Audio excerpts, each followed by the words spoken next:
Tape Deck Media. Hi guys, Aaron here with a quick word before we get into things. So we'll be back next week with new episodes as we continue Arnold's Terminator films with Terminator 3, Rise of the Machines.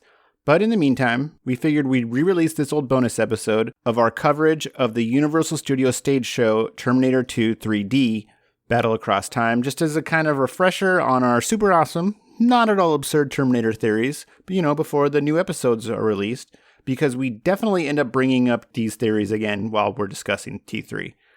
It was also an excuse to tidy up the episodes a bit and fix the audio issues, so you don't have to listen to the episodes on max volume anymore just to hear us, which is always good. Oh, and then lastly, the original YouTube video we watched that we're talking about during the episode isn't actually available on YouTube anymore. So we did include a YouTube link in the episode description of the full stage show, which we also watched. It's about 30-ish minutes long, and I definitely recommend checking it out because it is fun. But anyhow, enjoy the episode, and we'll see you guys next week. See you at the party, Richter! Welcome to See You at the Body, Richter. I'm Aaron Frescus, and I'm joined as always by my co-host Chris Chapman. Oh, hi. I'm first this time. And Joseph Castro. Hello, cutie pies. And in this special bonus episode, we're going to be going through and discussing the Universal Studios ride, show, attraction, T2-3D, Battle Across Time. What'd you guys call this? Like a show, probably? I wouldn't really call it a ride. A thrill vehicle, I think, is what Joe would probably call it. Thrillical? Yeah. Thrillical? Yeah, it's Arnold's thrill vehicle. Wikipedia called it an attraction, so I guess that... Yeah, that makes sense. Yeah, it did give me a boner, so got that going. So anywho, first off, a quick question before we get started. Have either of you actually... Did either of you watch this in person? I might have, but I don't remember. This would have been like the early 90s. Was this in Hollywood, or is this only in Florida? This was in both. Okay. So, yeah, we'll get to that. But so if you would have watched this, Joe, it didn't end up in Universal Studios Hollywood until like 99, I think. Okay, then definitely not. Okay. But there was, which we'll get to, a Conan one. What? I didn't see that either. All I remember was Back to the Future, which is tight. That was the ride, right? Yeah. The thrill vehicle. And E.T. as well. I do remember that. So, okay, so you've been to Universal Studios before. But when was the last... Well, Chris, have you been to Universal Studios? I've been once on a school trip, and I think half my time was spent in the line for the... backdraft? For the backdraft thing. Yeah. Really? Backdraft? Yeah. That was a while ago then. Swear to God. Yeah. Okay. Wait. Is that a ride, or was that a... No, you just walk through, and they show you some of the way they did some of the fire stunts in the movie. Oh, okay. It's not really a ride, but it's like an attraction, and everybody wanted to go see it. And so I was like, all right. And I thought it was a ride. Okay. And then, Joe, you were there in the early 90s? Yeah, so I went to Universal Studios Hollywood in the early 90s. I remember the backdraft. I just remember going on it. I remember E.T. because E.T. would say your name at the end. Luckily, it had a pretty easy name, but I could imagine if it was something like, E.T. Like phone board? Joe. Yeah. I remember the Jaws ride because my mom got squirted by Jaws. Wait, Jaws, did he pop out and roar and then just squirt water in her face? Yeah, pretty much. Okay. And then actually about... I guess it was almost 4 years ago now. 3 or 4 years ago, I took my wife, Laura, who's been on the show, to Universal Studios Florida in Orlando. Oh, damn. For Harry Potter World. Oh. Yeah. How was that? It was pretty awesome. Yeah. I never read the books. I just seen the movies, but it was great. She definitely cried. She was very happy. Awesome. Is it like being on the set? Pretty much? It's like being in Harry Potter world, cool. I guess. Yeah. Like being on the set, but the way it seems from the movie. Yeah. Not, there's no camera guys and lights and shit. Not like that type of set. Just a bunch of dudes eating sandwiches in the corner. Yeah. And Teamsters just leaning against a truck. Yeah, London Teamsters. A guy in a fucking Jaguars jersey just sipping on a coffee in the corner, yelling at his kids. But yeah, there's two parts, and then you got to buy tickets to both because they're douchebags. But then you take I feel like that's a Florida, like, because I think Disney World's the same way. Definitely. but you take the old Hogwarts Express to the other one. What's the other one? I think one is like Diagon Alley, and the other one's like Hogwarts. Damn. So one is the school. It's like you're inside the school, or is it Hogsmeade, the little village place? wouldn't that be Diagon Alley? Yeah, they have the Hogsmeade in Diagon Alley, and you can get butter beer, which is just like super rich soda, essentially. Like a cream soda? Yeah, and then the other side is like Hogwarts, and they got a couple like rides over there. But they also had Simpsons World there, so we went to that, which was just like completely half-assed compared to the Hogwarts or whatever. Yeah, but I did get a Krusty's Non-Gelatinous gum-based milkshake, chocolate. right? No, it's what? like, What is what's it? a milkshake? Yeah, it's a Krusty's Dairy product or something like that? non-fat gum-based dairy product. And I got pictures with all 7 of the Duff Oh yeah, beer bottles, like Surly and Surly. Yeah. Is that what the shake's called? Is that actually what it's called on there? I don't think so. Okay, that would have been great. Yeah, me being an obvious very big Simpsons fan, that's probably what I ordered. Went to Moe's, got a beer, bought a keychain with the name Bort on it, of course. Did you have to have them make it? No, They course. have them? They had plenty He's of like, Borts. that's Yeah. the only keychain. I don't know what you're They're talking like, about. you have a Bart one? Bart? That's Bart. What? No, they had like 1 or 2 like little things with like every name on it. Like little poles where they stack them on there, and then like 8 to 10 of those of just like Bort ones. I'm like, all right, that's what everybody buys. So I bought it, and that's currently on Laura's keychain right now. Nice. They also had like Sinbad's Last Voyage or something. So they still had that there? yeah, Damn. I know. Like Sinbad was really big in the 90s, Yeah. And I don't know what he had to do, like what his comedy had to do with, some sort of like voyage, like old timey voyage or whatever. Maybe I've never seen that movie. So what was his last voyage? Housecast? Well, I don't know, but they, talk about whitewashing. Like the big statue of him was very white. It's the worst. So, damn. See, I haven't been there since I was like 5 or 6, so they didn't even have Back to the Future ride there yet. wow. I remember the ET thing that Joe was talking about, and I'm pretty sure I was like, didn't a kid get to ride on like the bike? Like they chose some kid, or could like every kid ride on that bike? I don't know. I didn't ride on the bike, I don't think. Oh, okay, I just remember being jealous of that, and I think the stage show at the time was Miami Vice, which I'm pretty sure we saw that one. And then, like I said, there was a Conan and the Barbarian one too, but I can't remember if we saw that one too. But I definitely remember something Miami Vicey, and I'm kind of bummed I missed. Was it just people doing cocaine? Yeah, and then rolling up sleeves. Yeah. Rolling up their sports coat sleeves? Yeah. Like I'm bummed to miss this ride in the Back to the Future ride. I want to check out that Simpsons. Did you go on the Simpsons ride? I think so. I don't even remember if there was a ride. Oh, okay. Were you guys doing drugs there?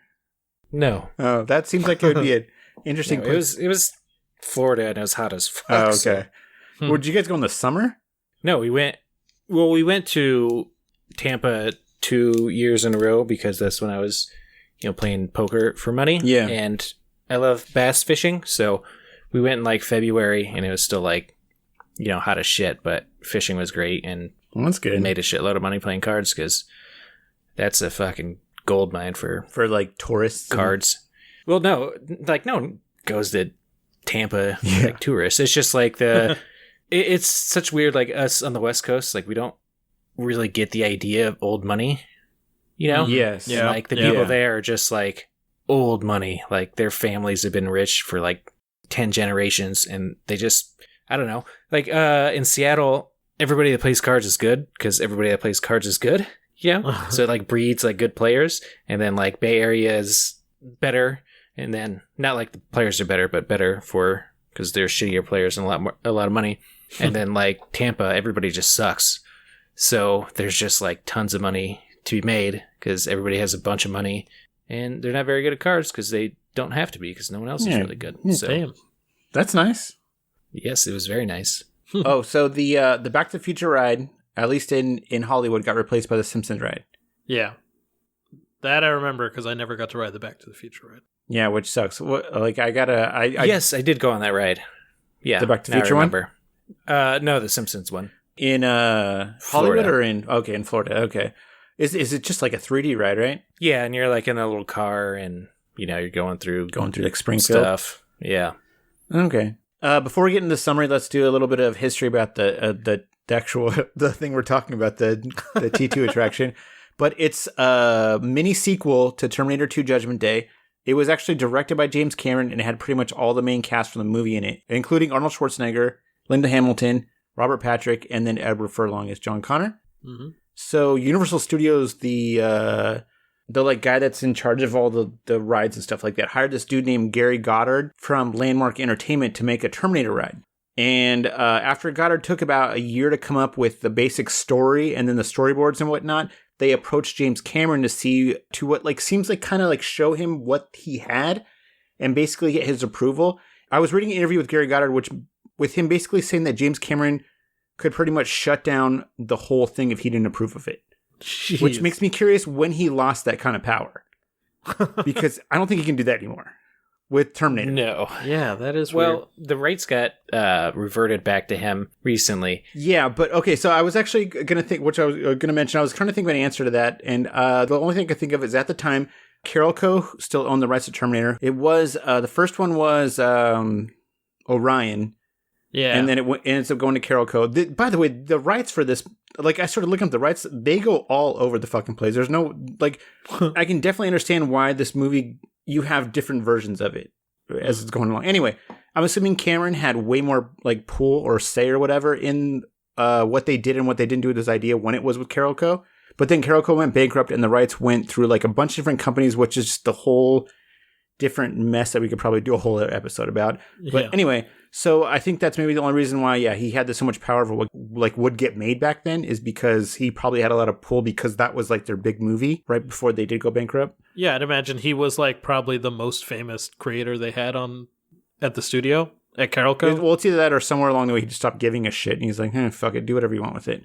Yeah. Anyway, so Goddard ended up having a meeting with Cameron, and apparently James Cameron dug the ideas and the storyboards and whatnot. And I want to read a quote that Gary Goddard gave to the website jamescamerononline.com. So the interviewer asked him how much input both he and James Cameron had on the script, and Gary Goddard tells him that he basically designed everything knowing that he would have to get James Cameron's final approval. So he definitely went into it trying to make it as faithful as to T2 as possible. And by the way, I was going to put this at the end, but apparently it could only be based on Terminator 2. Nothing with Terminator 1 because they didn't have the rights to the first movie. Huh. Yeah. So there's no references to that movie whatsoever. But yeah, so the quote from the interview says, well, I created the concept, then wrote the initial script with two employees of mine at the time, Adam Berzik and Ty Granoli. Created the initial storyboards with several artists, and our team did the initial technical research to show that the technology existed in some form or another to achieve most of what we were proposing. I think this story best explains Jim's involvement. So the big day had come. We'd previously pitched to Gail Ann Hurd, and who James Cameron was married to, and who helped him like get Aliens and Terminator made.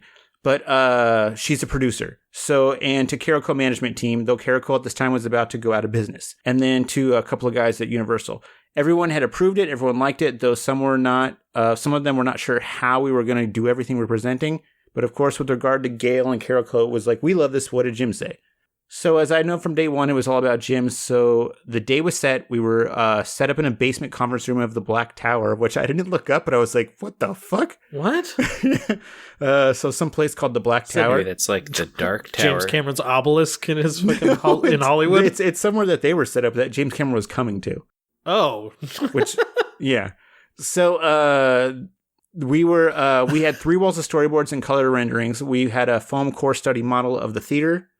We were all waiting for Jim to arrive. I've been pretty cool up until now, focusing on the concept, the development, the writing, the getting the storyboards right, and then all of the presentations to Universal. And now the day had come, and it wasn't until I was there in the room waiting for Jim to arrive that I suddenly thought, like, geez, I'm going to present what we are now calling T2-3D, Jim's creation, to him, to the creator of the Terminator universe. And we had taken some liberties, being that Edward Furlong was now 5 or 6 years older than when T2 was made. We decided, in the event that we couldn't get the stars on board, that we were slightly ahead of the last movie's time frame, dictated by Edward being a young man now. So all of this suddenly comes floating through my head, like we're not telling T2 here. We're kind of building and riffing on it, and we've made certain assumptions here. And I was looking back at the boards thinking, like, how do I frame this for Jim? Suddenly he walks in, so after a few introductions and handshakes, I'm on. And over a year and a half of development and work is on the wall, and everything I know hinges on the next hour. So I did this pitch about 30 to 40 minutes, and Jim says nothing. He just kind of focuses on listening and understands and like trying to figure out the concept and the story. And at the end I finish, and the room is just completely silent. Jim starts staring at the boards, and the silence gets a little bit uncomfortable, so I try to break it with well, this is and Jim raises his hand to cut me off. Which I really, really like Jim Cameron, but he seems like an absolute dickhole. He absolutely seems to me like the kind of guy who would purposely let that silence stew for a few minutes. Like, yeah, I really like him, and it's probably because I'd be the same way. I'm like, genius is working. But he cuts me off. I stop talking. He gets up and goes to the storyboards. He says, "These are pretty good boards. Who did them?" And he says, "I say Greg Pro. He's really great." He nods, looks at the boards and looks at the boards for a bit, and then says, and I'll never forget this, when I was driving over here, I was thinking, who the hell is Universal to take my Terminator and try to create a ride from it? What would they know about it? And I was fully prepared to come here and not like whatever it was you were going to present. He turns back to the board and continues, but this is actually really good. You got the characters right. You got the mythology. The whole idea of it is great. And then he turns to me in the group and says, not that I can't improve it a little bit. And then he's like, so being the collaboration, Jim not only got behind it, he participated in like development meetings. He wrote part of the film script and inputted the rest. He got the cast on board. The entire project just became more robust and more fantastic with his ongoing involvement. And I would say it was a great collaboration.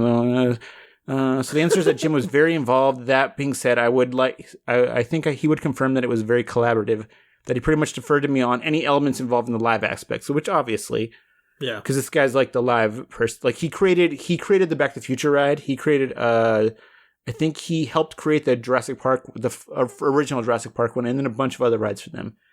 He also says, Jim, it was fantastic. He's obsessive about whatever he's working on. I'm the same way. So I think they kind of like, that helped with their, like, he's totally on board with it, whatever Jim Cameron was doing. So anyway, so Goddard, they began working on the live action part while James Cameron filmed the future stuff with the cast. And it kind of sounds like Goddard then took over when James Cameron left to start filming Titanic.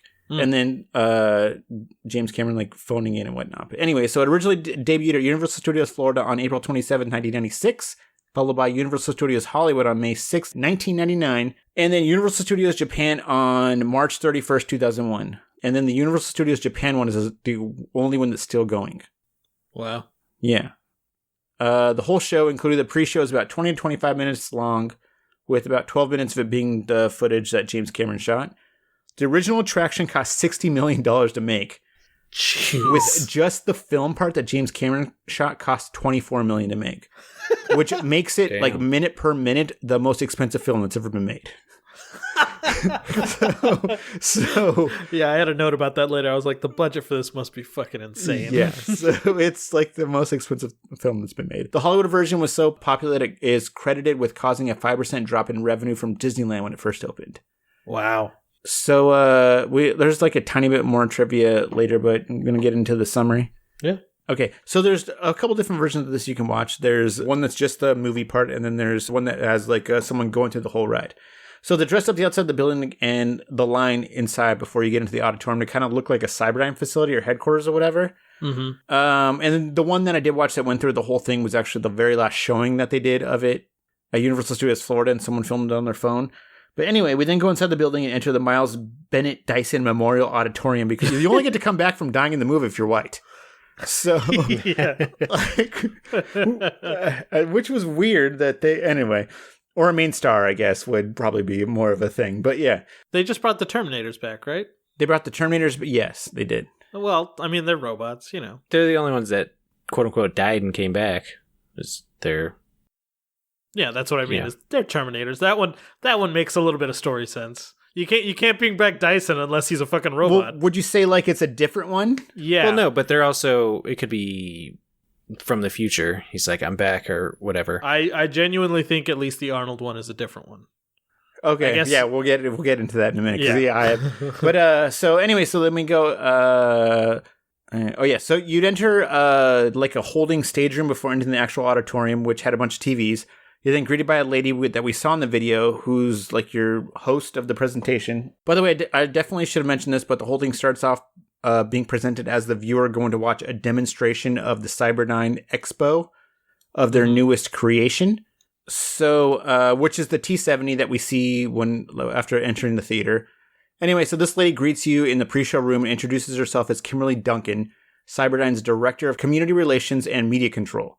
The one in the video I watched from 2017 is just hamming it the fuck up, just like when it comes to acting perky. Just overdoing it to where I was like, oh my God, like, I'll watch this because they have to, but this lady's... I definitely think they do that on purpose, though. Oh, no, I definitely, for sure. Yeah. But she's very good at it. Yeah, definitely. So she then presents the promo video that we started with, which is basically just a commercial for Cyberdyne. And it's basically any other promotional video that might exist for a company like this. Just all like, imagine a world where, and then like give scenarios that I'm sure were unimaginable at the time, but kind of exist now. It's funny how they had to update it. Yes. Because I watched both, and like in the first one, there's that scene where they pan over all the kids and they're like, imagine a child in Detroit and like China and wherever, like across the world. Oh, not all just being wherever. taught. Sorry. Did it say where? Did you write it down? No, but it was Detroit, somewhere else, who gives a fuck? Los Angeles and Seattle. And we don't get a lot of shout outs and shit, all right? I thought he was going to bring up Cincinnati again. I didn't want to open that one. No, it was but yeah, Chicago. That's what it was. Oh, okay. Detroit, Chicago, LA, and Seattle. Yeah. So he was like, imagine kids in all those cities being taught by the same teacher at the same time with a blah, blah, like basically just like teleconferencing. Exactly. And then in the new one, it's like the information being beamed directly into their heads. Oh, okay. Really? So I didn't pay much attention to the new, because I watched both of them, but I was like, I know stuff's different. And but... the other big replacement I noticed is that they replaced the original one had Shaq. Yes. In the part where they were doing like imagine taking all the human error. Yeah. And he put like a contact lens in his eye and then didn't brick the free throw. But then in the new one, it's just some soccer player. Yeah. I don't think he's famous or anything. I think so it goes imagine a world where Butterfly runs on battery, so a drone sort of ish. Why would you want a robot butterfly? That's the dumbest thing. You want an iron butterfly is a thing. Imagine a world where kids all learn remotely, like it'll be hard to do, but I think I can picture that and then it goes, imagine a world where an old lady can't pick out what she wants to watch from 500 channels, so she has to choose from. So Cyberdyne's like, fuck it, she's old. Murder, She Wrote. Yeah. Which like was great because that has to be some programming. Do that program that where like they're putting in there like, okay, well, what would an old person want? Fuck it, Murder, She Wrote. Old people love Angela Lansbury. Well, that actually exists on Netflix. Like, or if that's just Skynet's favorite show. Like an algorithm sort of thing. Yeah, I mean that kind of exists on Netflix as it is. Like you, based on your watch history. Like they added a button that's just play something, and it'll kind of, when you can't decide, you just click that and it just fucking plays something. The old lady did look happy when she saw that. Oh, yeah. So it makes sense. We then see a neurosurgeon doing surgery on a patient remotely on a tablet while he's chilling at the beach, which just seems like a bad idea. Yeah. Say his tablet dies mid-surgery. I don't know. Yeah, I always get my best reception at the fucking beach. Then see a mom who's away on business tucking her child or kid in while by having like Terminator hands do it remotely. I do think that like genuinely that was good satire. Like that was just, there's these giant horrifying arms reaching out from above. It's like that scene in Nightmare on Elm Street where Freddy Krueger's like reaching through the wall. It reminded me of like what Joe talks like has always mentioned with T2 when Arnold's wiping the tear.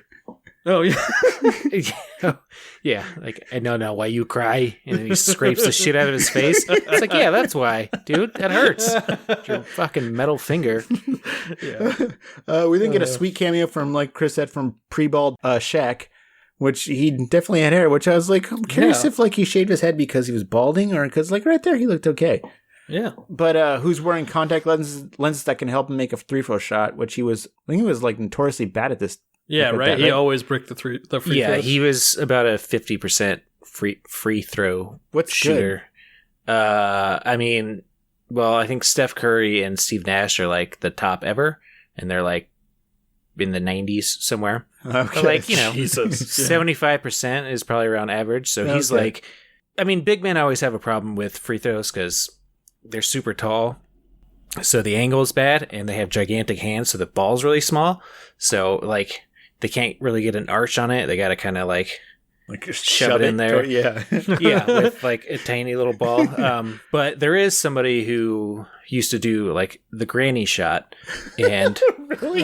yes, and it would make Hey, these if it fucking works. yeah, it'd make these big guys so much better at like free throws, but they just refuse to do it They could because suck it up and just Yeah, do 'cause that. they don't want to fucking look like idiots. exactly. Because, okay, the problem is when you do the granny shot and it misses, everybody thinks you're a fucking moron. Yeah, True. but if you're shooting like 55% from the line and you go to like Yeah. 65, 70, like that's a huge improvement. Because a lot of these guys, they can't even play at like the end of the games, you know, because the other team will just like foul them and then they'll have to go to the line and they'll make like one of two, and it's just like, so they got to take him out. Yeah. But there was two flaws in Shaq's game. A, couldn't shoot free throws, and B, he was lazy. But if he got one of those two things in order, he would easily be the greatest player of all time. So he was already famous at this time, right? Because like he was already on the Lakers. So Yeah, I mean, he was famous. Like, he got drafted in 92 by the Magic, and he was already like okay, so that was a won cameo. rookie of the year. Oh yeah, definitely. Okay, cool. And it was like a joke on, you know, because Shaq He's can't bad, make free yeah. throws. Okay. Yeah. Like, I don't know if you guys remember, there's an old Taco Bell commercial where they had like tacos, and it was like everybody had to like move their head over in order to like eat the taco, and then Shaq ate so many tacos his head got stuck like that, but then he Makes three. sunk a couple free throws, and like the coach, I think it was Del Harris at the time, is like, get more tacos or something. Because his head was stuck sideways. Yeah. I love how he just does whatever commercials. Like, Oh, yeah. whoever approaches him for commercials. Like Papa John's, I get because he's got a big stake in it, but he does the fucking general, and he was on Conan's podcast, and he was like, they fucking gave me insurance when nobody else would give me insurance, so now I'm going to do their commercials forever. Yeah, he, I think his deal is he will be in any commercial as long as he gets to rate them. So you see those like icy hot ones and everything. Like those are, yes. Dude, Shaq's an entertainer, man. He was an actor. He was in like Blue Chips and Kazam. He was a rapper. He was a video game guy. Remember Shaq Fu? Yeah, sure. The guy, and now he's on a TBS halftime show. Why am I forgetting the fucking name of that show? The NBA one, right? Yeah, it's the NBA coverage. TBS. Yeah, it's him, Charles Barkley, Kenny Smith, and Ernie Johnson. Oh, yeah. He had a lot of shit to talk about Charles Barkley, too, on the podcast. Oh yeah, no, Really? they go at it all the time. I mean, it was great. kind of joking, but yeah, he definitely... Okay. Yeah. Anyway. Okay. Anyway. So we then see more commercial stuff, and the narrator mentioning that Cyberdyne is trying to make the world better, and it's also the leader in Liars. defense technology, and that they're soon releasing their newest creation, which is called Skynet. And when Skynet comes online, that the nation and its allies will be protected by the first fully computer-controlled defense system. It then names stuff which I feel like satellites can do now, with like reading license plates from anywhere around the world and deploying troops. Yeah, that's another one that they changed. In the new one, it was like they can see anyone in any house through any wall anywhere in the world. Yeah, instead of just reading license plates. Apparently I should have watched that one. Like I kind of skipped through it. I was like, I already saw this. I got you covered. But so they also decided to give Skynet control of the nuclear arsenal. So did they mention the Genesis thing in that one then? Because I was barely paying attention to it when I watched it. No, they didn't mention anything about Genesis. It was very much the same script, but they had like a lady reading it instead of the voiceover guy that was famous in the early 90s. And then also in a world. Yeah. He does the narration for the behind the scenes thing, which ends up being longer than the actual like thing. But yeah. Anyway. Nice. But yeah, for the most part it's all the same stuff. It ends with like it'll be in control of the nuclear arsenal, taking human error down to zero or whatever. Yeah, so that's what it says, nuclear arsenal, which is supposed to reduce possibility of error to absolutely zero, taken out of humans' like clumsy ass hands. Yeah. So all of a sudden the commercial interrupted / hacked into by Sarah Connor and a visibly older John Connor. Yes. Looks like he's like in the throes of puberty right there. Yeah. He's probably like 15 maybe. Looks like he's already been kind of ravaged by puberty. Yeah, but he still looks cool as shit, man. He does. With There's that, nobody cooler than With that fucking bandana. Yeah. Yep. I'm actually surprised he's not sporting one of those dirtbag teenagery like mustaches, you know? Because that would have made it way better. Like just the hairs above. Yeah. She made him shave it off. She's like, the savior of humanity does not look like that. Fuck you. Yeah, the guy that gets some chick pregnant in high school. Yeah, no, I can grow like a pretty gnarly beard, but if I just shaved it down to a mustache, it looks like a dirt stash. Same thing. Looks all right now. I've never tried to grow just a mustache. Yeah, it just doesn't work for me. Sarah tells us that Skynet is actually the enemy and must be destroyed before it destroys us. Starts talking about how all the corporate overlords need to be taken outside and pretty much shot before John's like interrupts her and is like, dude, chill the fuck out. Like, this is why we don't let you on camera. Holy shit, chill the fuck out. Yeah. And then calmly tells us that they're part of the resistance and that everyone has 5 minutes to get out of the building. Yep. They then proceed to play a 5-minute clip. She basically runs through the plot of Terminator 2. That they want you to watch it instead of evacuating the building. And they brought footage. They brought she says roll tape. Exactly. And exactly. That, like, the weird thing about this is that Sarah tells John, like Chris said, to roll tape, which ends up being short little clips from Terminator 2 that apparently are on loan from James Cameron. I don't know. Like the weirdest part is that it's not just clips from the movie. It's also it also somehow shows clips from Sarah's dreams. She had in the movie. Like I didn't even think about that. Yes, the one that she had in the movie about the nuke going off in L.A., which I'm sure, like, when she saw it, I'm curious if she actually watched this, like, what she's showing, because she's paranoid as fuck, so she'd be like, what the fuck? How did you get into my dreams? So, anyway, while we watch the clip, Sarah tells us about Judgment Day with Skynet turning against mankind in a battle that lasts 30 years. She then says that Skynet sent Terminators back in time to kill her and John, but the Resistance also sent a Terminator to protect them before he sacrifices himself. See, when you're talking to other people, I might leave out the part where you and your son are the saviors of the world. Because that just kind of makes you sound like you're in a fucking cult. She then, like, in the future, though, not now, just like, we're going to end up saving the world. So I know it doesn't look like much, but we're all you got. So she then demands that we get out of the building and have 5 minutes before the signal cuts out, and we hear Kimberly Duncan yelling at someone to find the Connors, because apparently she's a big fan of ABC's hit sitcom starring John Goodman. So,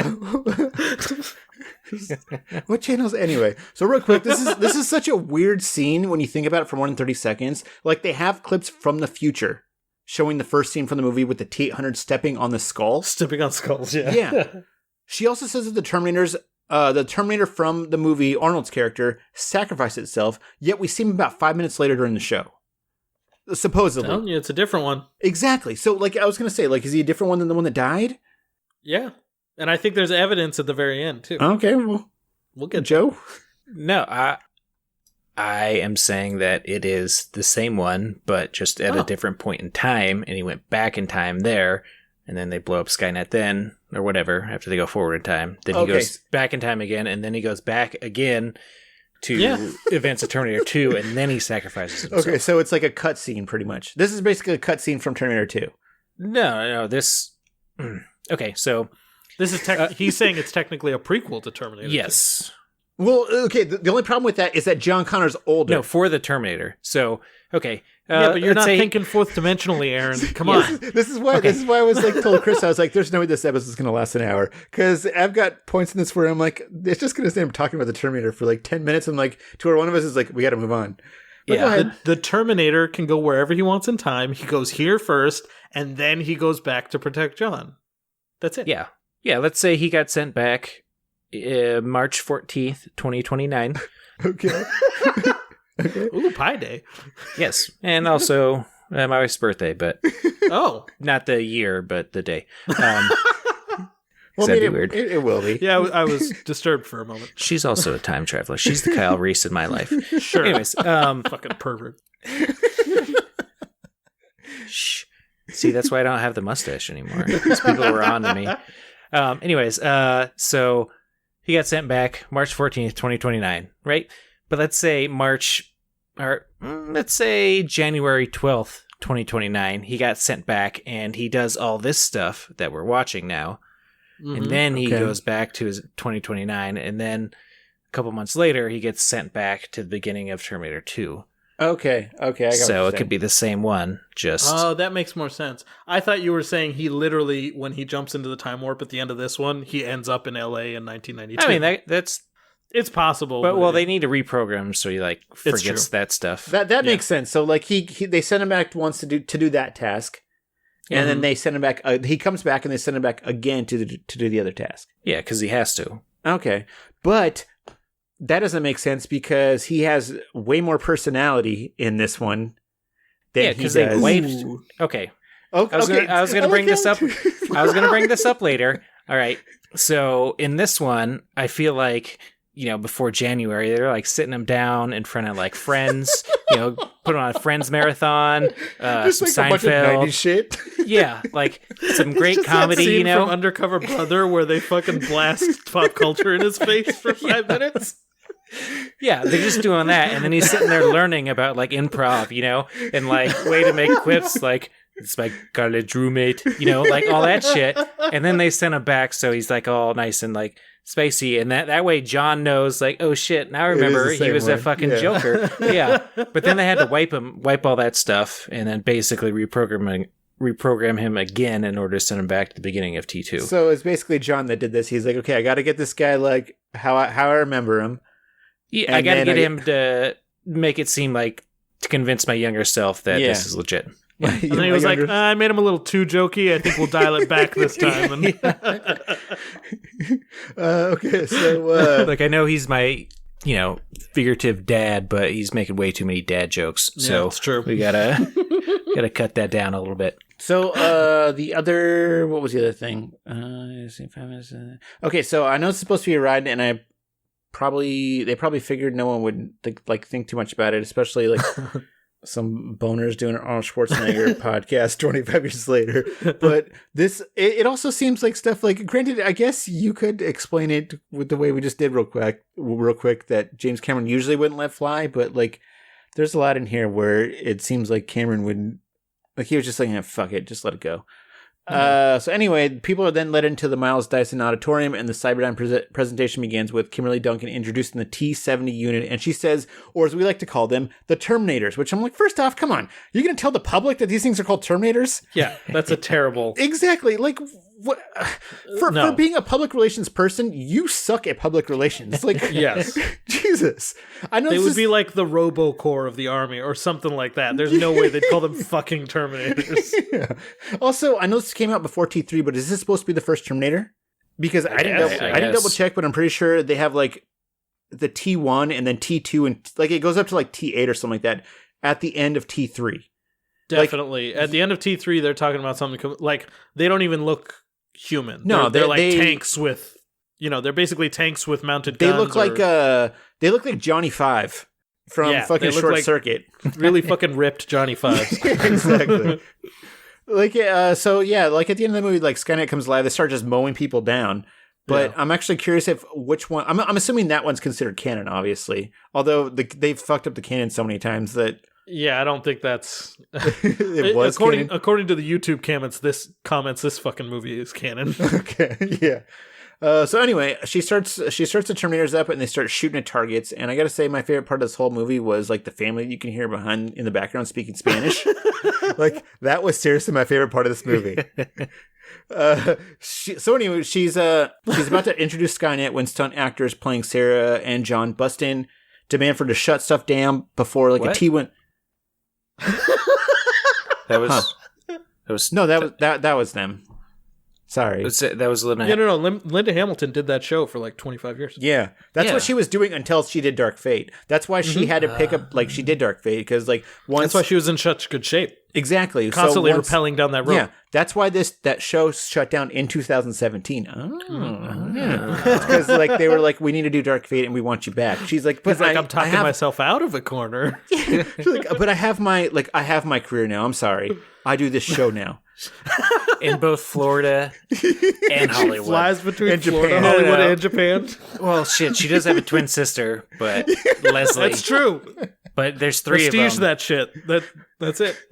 Oh, okay. I will say though, they do a really good job like The integration. hiding the actors' faces on stage. They do until I watched the high def one. Yeah. And then it was like, yeah, that guy that's playing John Connor is like 33 years John old. Connor, I don't know what the fuck. I almost feel like they brought back the original actor or something. I was like, why is that guy so fucking old? I don't know.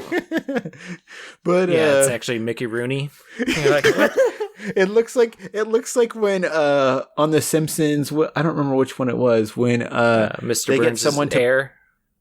No, it's when they get someone to play Bart, and he's like, it's like the old guy that like puts the he talks like this. Yeah, He's smoking a cigarette and his face is all wrinkly. it was Lisa. Right? Yeah, or Lisa, yeah. Well, then there's also Hans Moleman, who was Cowabunga dudes. Yeah. So the stunt actors demand for to shut stuff down before T-1000 shows up and starts acting like Hal from T-1000. Pretty much like John Connor, Sarah Connor. Like the way he's talking, it was like, okay, whatever. Yeah. I mean, it's just to show off the 3D for a second, so they can shove his face in the audience. But yeah, he just starts saying their name. Like John they're gonna Connor. come out. Hello, John. He then turns into the stunt actor playing him, walks over and chokes out, kind of kills Kim. She does kill the host, Kim. Activates the Terminators. John. Which I think is the point of her being so fucking annoying. Oh, it was a commando thing. That took me a second. Yeah. Oh. That's what I hope you say. Sarah Welcome Connor. back, John. Welcome back, John. You gotta do it. You gotta do it more. Welcome back, John. More Simpsons-y. That's a little Boston, but whatever. Emergency. It wasn't me. Welcome back. Welcome back, John. All right. All right, now do Claire. Welcome back, Charlie. He activates the Terminators and then starts using the computer that she was just using to control the Terminators, and somehow activates a time portal. Wait, no, that's not what happens. That's not what happens? Well, I don't think he activated the time portal. So what are the time Did portal? It just appears? He was messing with the buttons. because they sent the Terminator back. How else would the Terminator come back? The time portal appeared in a completely different area, though. That's the only reason that I thought he activated it. Because the Terminator ends up like coming out the other side of where the time portal ends up being. But I don't know. I'm pretty sure he came out of the time portal. Oh, okay. Okay, so just let's say I think he was just turning on the Terminators to shoot them. Oh, okay, That's so it. he's just trying to kill him.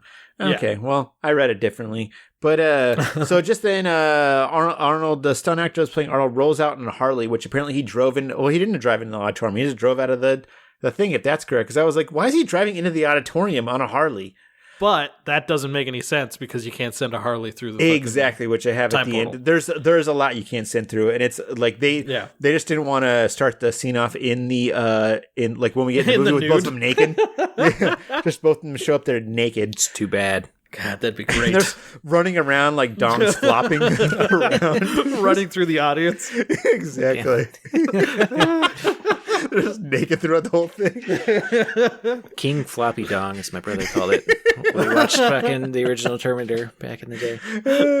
So he's all like, he's like, I said I'd be back. So I guess this is the same T-800, obviously, as Joe said. I mean, you could program that line into You could program that line into Robert Patrick Terminator. So he shoots a T-1000. John gets on the bike, and they take off into the time portal right after Sarah screams. She's like, I'm out. So basically, they just left Sarah there unarmed with the T-1000. Yeah. I'm sure she'll be fine, though, right? She's 100% dead. Exactly. It's not like he takes a couple minutes before he goes into the time portal chasing after them.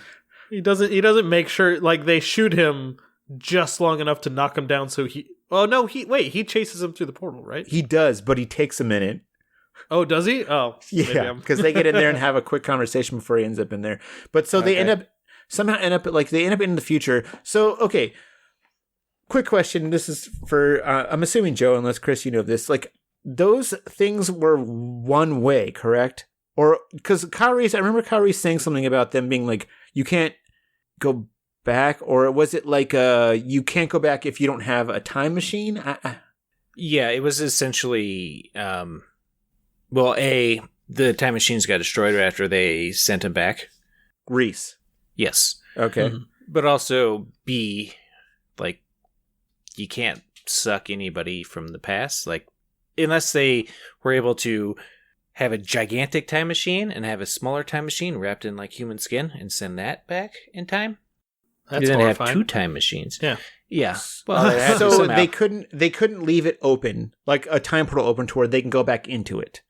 You can only send someone back. You can't it's not like an actual portal to where it's like a big I don't think circle, it's a portal. like a cartoon circle that somebody like would a jump through. Rick and Morty situation. Yeah, exactly. Like a Rick and Morty portal. No, I mean, at least what I've known from the movies, like, you know, I haven't researched this particular thing, but yeah, like, there's no way to get back unless you have another time machine, which they do in the TV show, the Sarah Connor Chronicles. They go forward in time.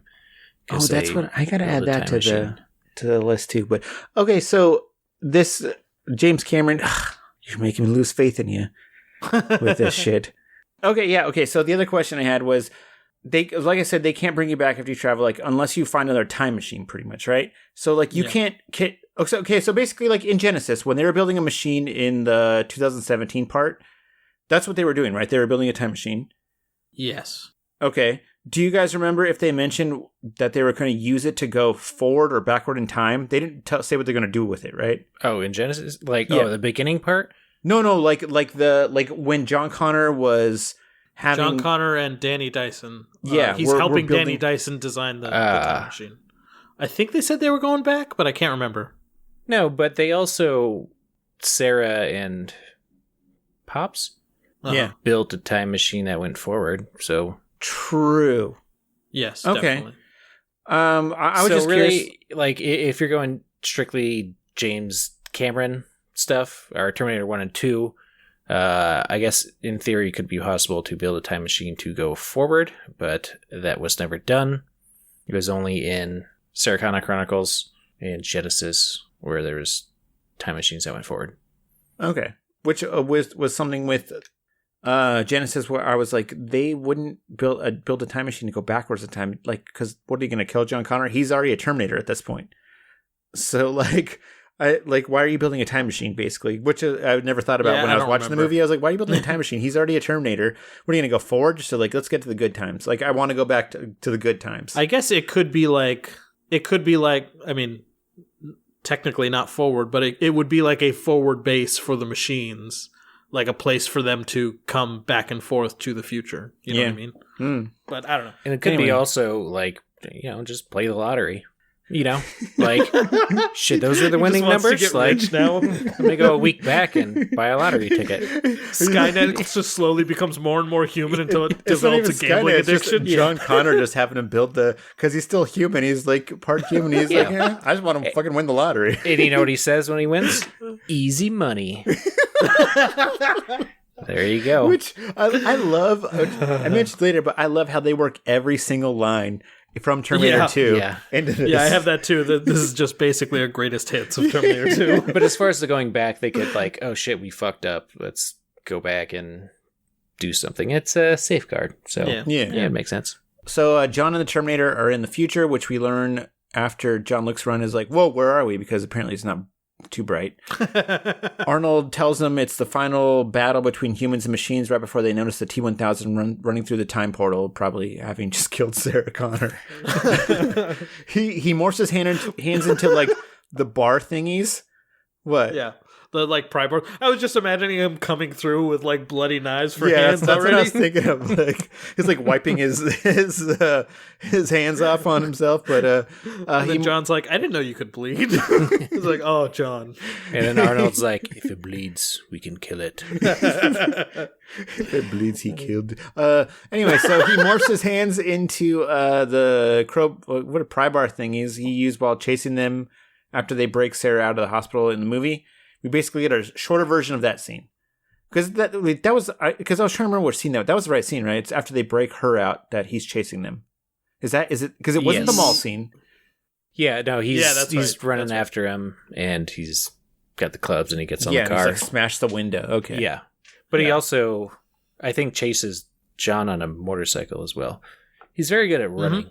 Mm-hmm. He's got a cross-country runner. Yeah, so he's chasing him while they're driving on the motorcycle, trying to stab John before Arnold shoots him with a shotgun, and he does this cool one-handed gun spin move to cock it, which I think is awesome to watch because the thing he does in Terminator 2. Yeah. Yeah. We also hear some little kid in the theater who I think may have wanted to leave because she's afraid. And I think I'm going to have to agree with Erica that I might have almost been too young to watch Terminator 2. Because when I was listening to this, especially through the headphones, that little girl sounds afraid. And with the dad trying to be like, no, it's fine. And I think what were we, 8 when we watched this? Because I watched this in the theaters. Mm-hmm. Yeah. So I'd say like 6 would probably be a little too young. Maybe like 6, 5, right around there. 8 is probably a little too young for Terminator 2. No. I dug this one. It was awesome. It's great, but like, yeah. Even at 8, I was like, this is cool. And I was like, I remember my dad trying to block my eyes when that guy got stabbed in the eyes. And I was like, don't block my eyes. I don't care. Yeah. Like, is it boobs? Like, what are you doing? Exactly. That's what I thought. I was like, well, this guy must have some sweet boobs. Gave me some very strange... never mind. Yeah. Anyway, so Arnold shoots the T-1000 again and splits his head. He falls down as they drive away with a big, like, Terminator thingy shooting at the buildings behind them, make them explode. John asks what the plan is. Arnold tells him that they're headed to Skynet, who apparently decided to set up shop at the Luxor in Vegas. I don't know. Yeah. It just looks like it's a big fucking pyramid.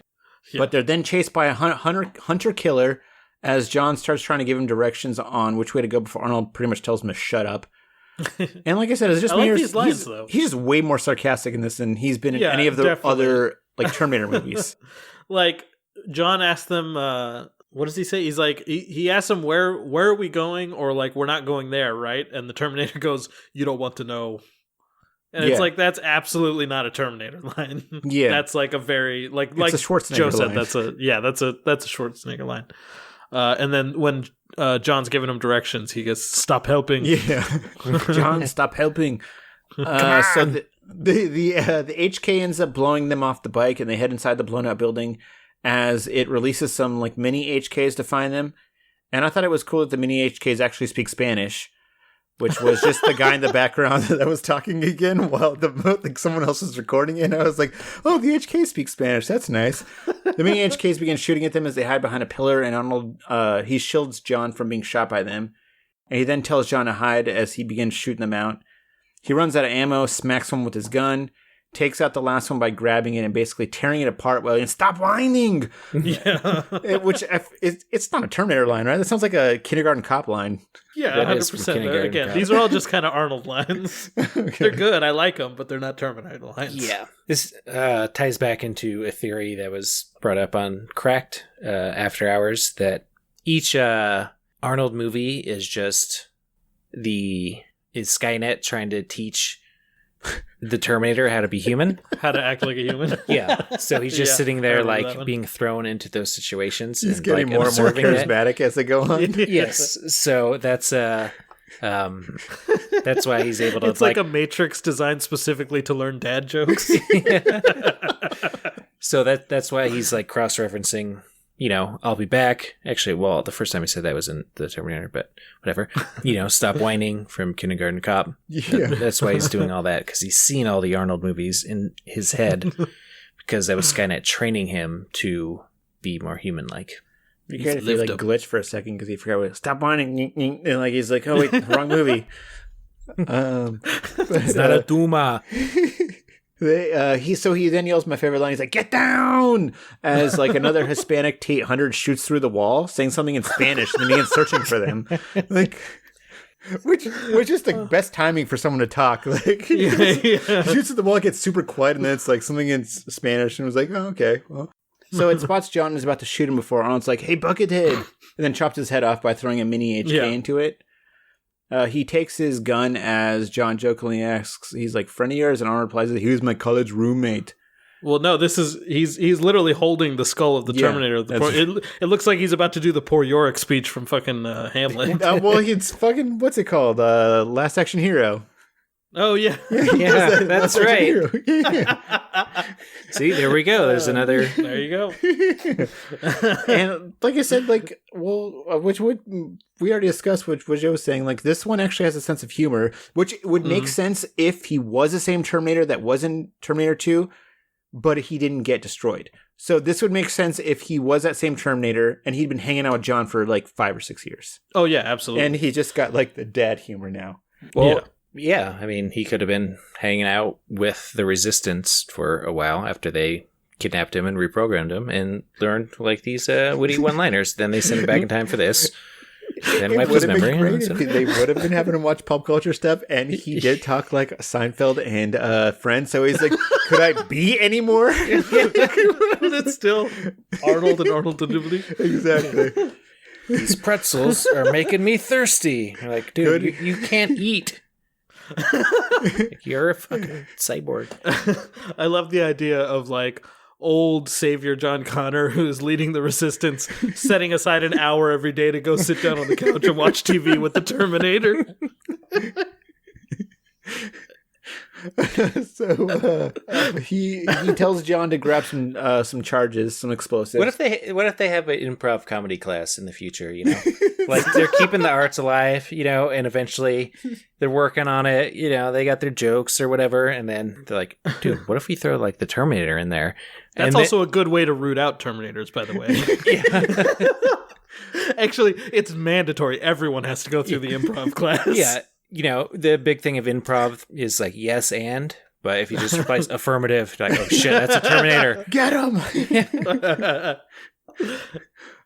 So tells John to grab some explosives as he tests out his new gun and tells John, "Let's bust a move," as they make their way inside the Skynet building. Does he actually say that? Yes. He absolutely does. Oh, that's not even funny. That's just like a... No, it's like a 90s reference. Let's bust that's not even a joke.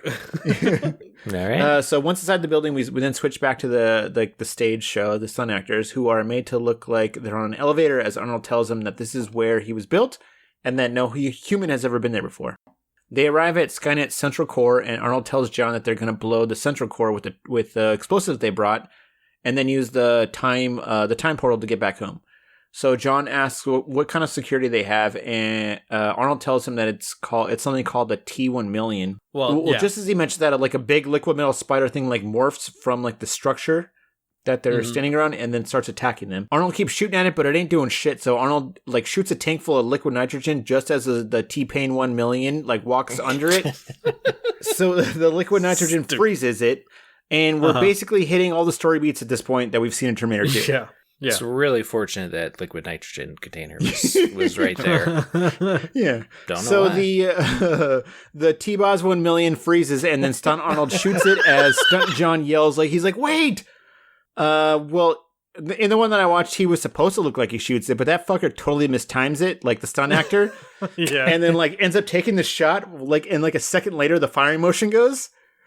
Which in the newer one, I watched it because I was like, oh wait, I wonder if to get it on time, but it's definitely on time. So, but anyway, so John gives him shit for shooting it as the thing like then slowly begins to pull itself together. The T1 million, yeah, just like in the movie. So it explodes into a million pieces.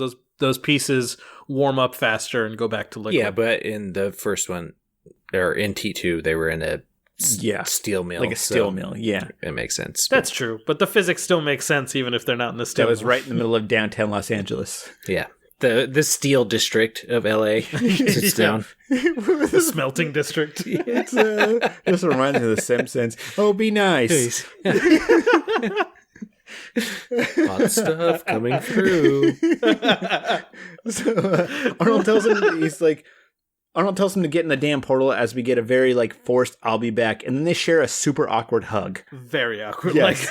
Which was less like a machine that learned to care for a kid that was torn to protect it, and more like a slightly homophobic father that's trying his hardest to be supportive after his son tells him that he's quitting football to join the jazz dance troupe. Like it was just really weird. Like the way they hugged was just like all of a sudden like. Arnold, the guy that's playing the Terminator puts his head down as like he runs in real fast, so they hug for a second and then they split up. Yeah, it's like aggressively fast and weird. Yeah. If you want to watch it, you got to watch the newer one though, because you can't see it in the one that we watched, but in that like last one, you was like, what the fuck was that? Yeah, it looked like me trying to hug a girl in high school, just not working. So Stunt John runs and jumps in the time machine, which actually looked pretty damn good. Yeah. So basically, when he jumps in it, he kind of the stunt actor, he jumps like through it, which was a cool life stave effect because he just like kind of disappears. Yeah. That time portal kind of, from what I remember, it kind of looked like the same one that they like similar to the one that they had in Genesis. I don't know if they had the big ball thing in Genesis, but it had the similar setup. I don't know. they make sure they get every single one-liner in that he had in the movie as they give Arnold an "Hasta la vista, baby," as he like swings into the central core thingy with the charters and blows the whole thing up.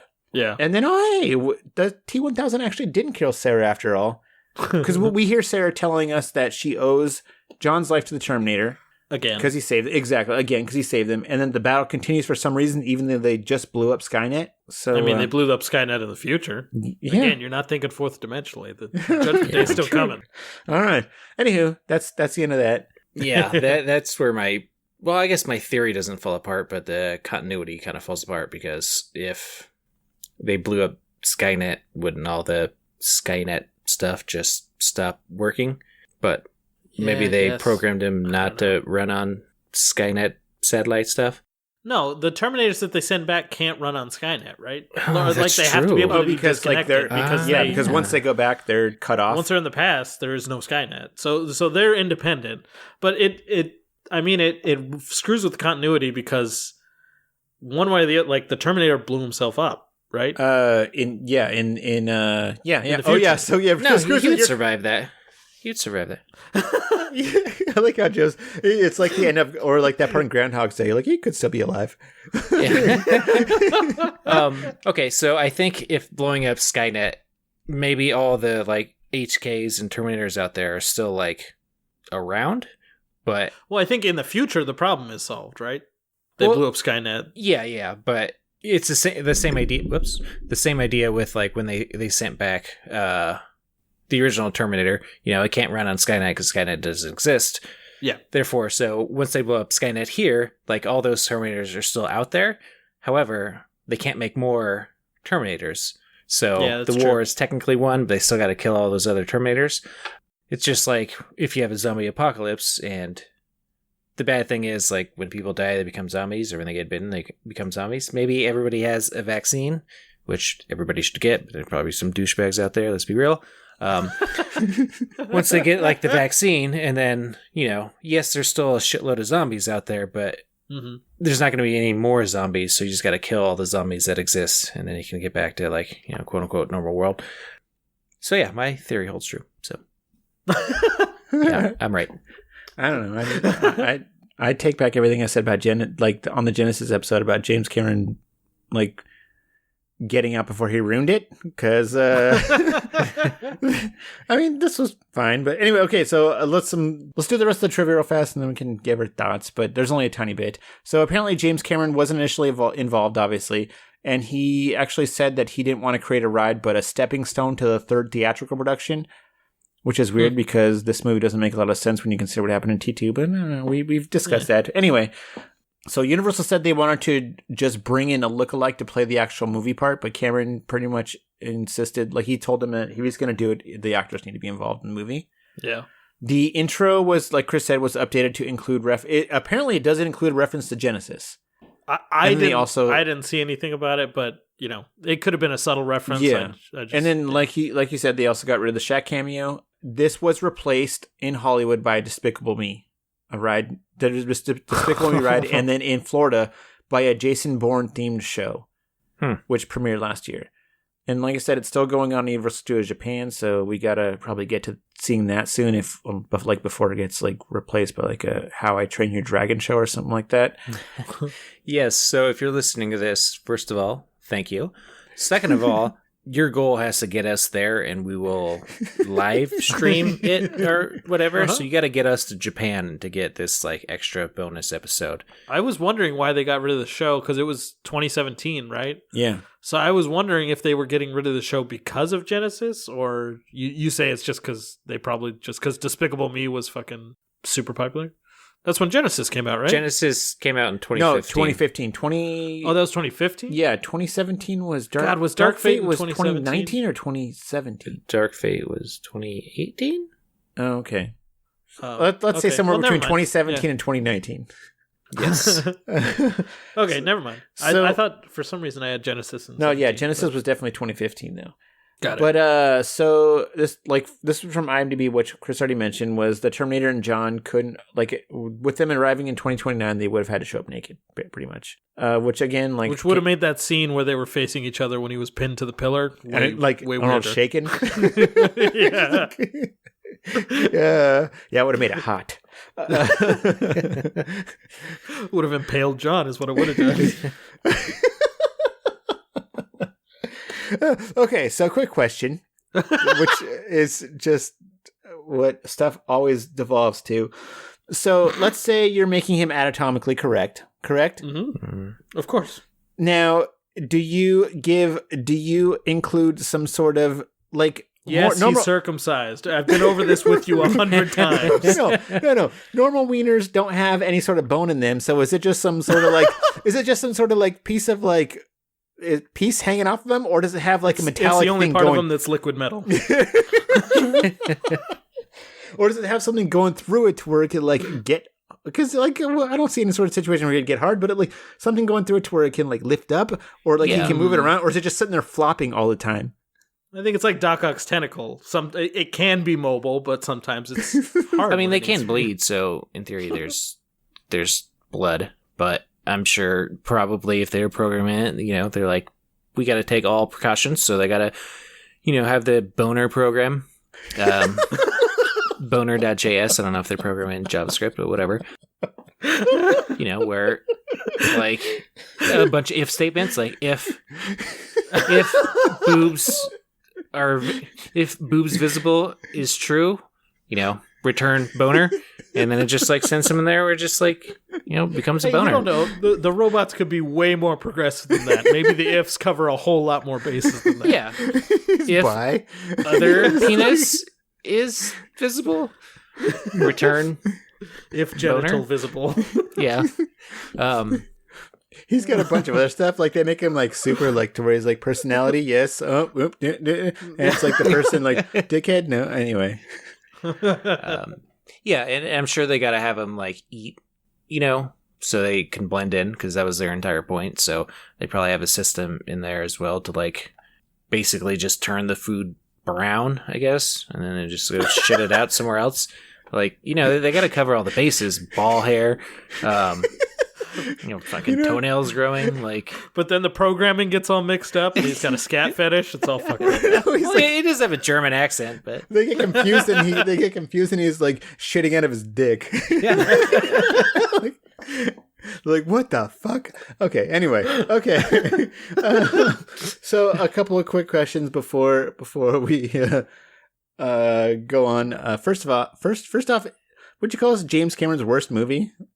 The worst one I've seen, probably. I mean, this is still I really like the action scene, which is what it is. It's basically just one extended action scene. Yeah, it's like a deleted scene from Terminator 2, basically. Yeah, but it's also hard to say it watching it from someone's like fucking camcorder in 1996 or whatever. Definitely. Okay, but I still think it looks really good. But as far as story, it's probably his worst one. Secondly, where would you rank this? Titanic was a pretty shitty story. Titanic, rewatching it, yes, I like. It makes me want to do a James Cameron podcast just because I want to like shit on that movie but praise it at the same time. But yes, anyway, so no, that movie's great, and the same thing with Avatar. Like the movie and the movie making is fantastic, but like story wise, it's not. Mm-hmm. They're not that great, and. This could be the same, but we're also not watching it in 3D, like... Yeah, the way it's supposed to be watched. Yeah, exactly. Story-wise, James Cameron is better at sci-fi. Or in action. Mm-hmm. Like, not so much drama. Anyway, so where would you guys rank this among the Terminator movies? Like, you don't have to rank the Terminator movies. Like, I was going to say, like, I haven't seen T3 in a long time, and I'm pretty sure that it's at the bottom of the list as far as Terminator movies. And I think this... It's not that bad. I think it still may be at the bottom of the list. I'd probably put this one like right above T3. I haven't seen Dark Fate yet. Yeah, Joe hates that one. I would probably. What's your bottom? Man, I just don't like Genesis. I'm sorry. I just really don't like Genesis. Is this above Genesis? Yeah, I think so. Yeah. At least this one's fucking short. Okay. Joe? I don't know, because it's not really a movie. All right, fair enough. What's your bottom as of like before going into and like actually like picking apart what the movies we haven't watched yet? Oh, my bottom, his name's Josh. He lives out in Puyallup. Oh, like for Terminator movies? Oh shit. I have a different guy for that. Possibly Dark Fate. I think that was the only one that I watched, and I Yelling Dark at Fate it the or whole time. T3 were like the only ones I watched, and I like didn't enjoy it. But I think like after watching T3, I was just like not expecting anything from Terminator movies, and I was just like, I just want more Terminator shit. So I kind of enjoyed the other ones, but T3 is not that bad. So I would have to rewatch T3, Salvation, and Dark Fate to figure out which one's like the bottom. But they're all tied for the bottom.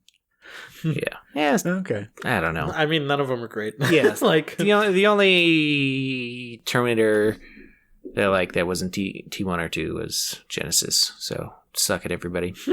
All right. Any other thoughts or anything else to mention before we get going? I have one, but you guys can go first. No, I don't think so. I forgot to mention that the fucking T1 million sucks. Oh yeah, as like a final villain. Yeah, it's just like a big liquid Terminator, and they beat it with a gun. Mm-hmm. And liquid nitrogen. I don't know. Which is but conveniently he was knocking some of those fucking tentacles off with that gun because he had that big ass gun. But that laser gun. Yep. So if this were canon, because it was made by James Cameron, then this would Cameron.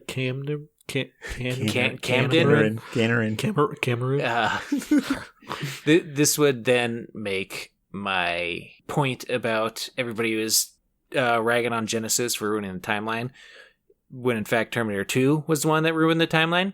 So if this is canon, that even furthers my point that Terminator 1 ruined the original timeline for the Terminator. Wait, Terminator 1? I'm sorry, Terminator 2 ruined the timeline for the original Terminator, which I still believe, and that does not make Terminator 2 a bad movie. It's in fact my second favorite movie. First one is Patch Adams. How'd you know? Just a guess. No, it's the Terminator. Yeah. Just for the people who are listening. But yeah, I think Terminator 2, I wouldn't say ruined, but changed the timeline of the original Terminator. So any other subsequent movie where people say like, oh, they ruined the timeline. Terminator 2 did that to begin with. And everybody wants to suck that movie off. So this furthers that point that Terminator 2 did that. So all you nerds out there, if you don't like it, come find me. And we'll fight it with words. Please don't hit me. Please too don't old. hit me. Yeah, I'm too old to fight. And I'm weak. Okay, so my thought was, it's just a quick thing. So Erica was watching. This has nothing to do with anything, but like I just thought of this right before we were starting. Like Erica was watching the new Annie that was on NBC recently. Oh, the live one. Yeah, it stars Harry Connick Jr., who either plays, I think he plays like Was he Daddy Warbucks or Annie or someone. But anyway, so like my only thought, like my closing thought was like, do you guys think that if Harry Connick Jr. had decided to pursue a career in porn instead, that he would have changed his name to Harry Connick Boner? That's it. That's it. I was like, should I post that? I'm like, nah, just tell them, and it's not worth posting it. I was trying to think of something better, but Harry Connick Boner just sounds good. Anyway, you're trying to think of something better, like that. Harry Cock and Ball. Harry Cock and Boner. That's probably the best I'm gonna do. Yeah, that's all I got. So anyway, that's all I got for final thoughts. All right. Yeah, we somehow took a 20-minute video and made an hour and a half podcast out of it. So yeah. Yep. But I guess that's it. We're going to post the links to the two videos in the episode description, so you can click on them there. Yes. All right, boys. All right. I guess that's it. So there's only one thing left to say. What? Oh, right. Boobs. See you at the party, Richter! If you enjoy our show, please consider giving us a positive review on Apple Podcasts or your podcast app of choice. You can follow us on Twitter and Instagram at The Potty Richter to make sure you never miss an episode. See You at the Potty Richter is a production of Tape Deck Media. Follow Tape Deck on Instagram at TapeDeck_media or look us up on Facebook for more hilarious podcasts. This has been a Tape Deck Media production. Thank you for listening.